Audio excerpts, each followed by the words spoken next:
วันที่26กันยายนนี้อยู่ที่ห้องประชุมโฆษณาอบรมแขวงได้จัดกองประชุมผู้บริหารการศึกษาส่งทั่วแขวงบ่อแก้วประจำศกเฮียน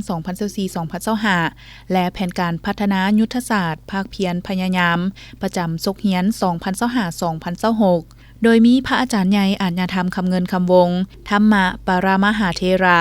กรรมการศูนย์กลางแนวเล้าสร้างศาสตร์กรรมการศูนย์กลางองค์การพุทธศาสนาเจ้าคณะแขวง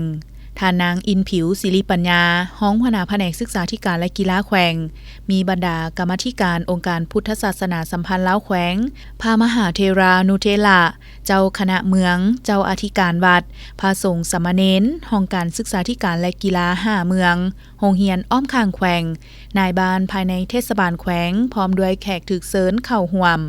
พระอาจารย์ปริญญาเอกไสยพรศรีปัญญากรรมการศูนย์กลางองค์การพุทธศาสนาสัมพันธ์ลาวห้องเจ้าคณะแขวงหัวหน้ากรรมาธิการศึกษาทรงแขวงกล่าวว่า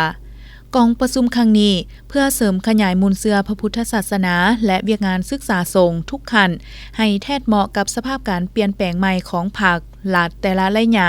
เกี่ยวกับเวียกงานการศึกษาทรง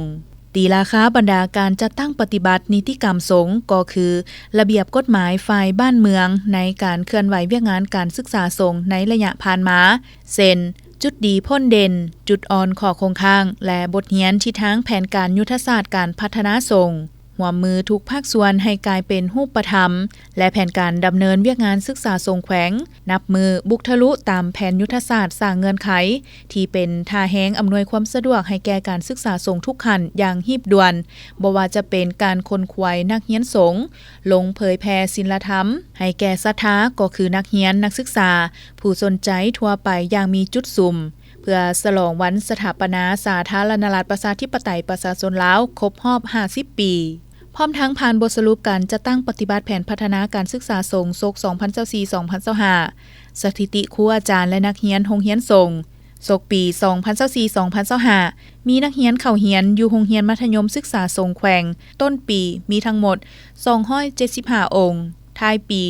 280องค์ยกย้ายม้าใหม่8องค์นักเรียนปาละ2องค์สอบเสงเรือนสั้นขันจำนวน210องค์สอบเสงจบขันม.4 46องค์สอบเสงจบสั้นม.7 24องค์สังกัดอยู่วัด19วัดในเทศบาลแขวงผลการสอบเสงเรือนสั้นอยู่โรงเรียนสามัญทางโลกในศก 2024-2025 มีจำนวนทั้งหมด498องค์ในนั้นเข้าโรงเรียนประถม43องค์โรงเรียนมัธยมตอนต้น373องค์และตอนปลาย82องค์พร้อมนี้ก็ได้พันที่ทั้งแผนพัฒนาการศึกษาทรงแขวงภาคเพียรพยายามประจำปี 2025-2026 คาดหมายสู่สนให้นักเรียนสามารถศึกษาต่อมหาลัยแห่งชาติจำนวน5องค์ขึ้นไปให้นักเรียนสามารถศึกษาต่อวิทยาลัยสงฆ์จำนวน5องค์ขึ้นไปให้นักเรียนสามารถศึกษาด้านการเรียนธรรม159ประโยคจำนวน152องค์ขึ้นไป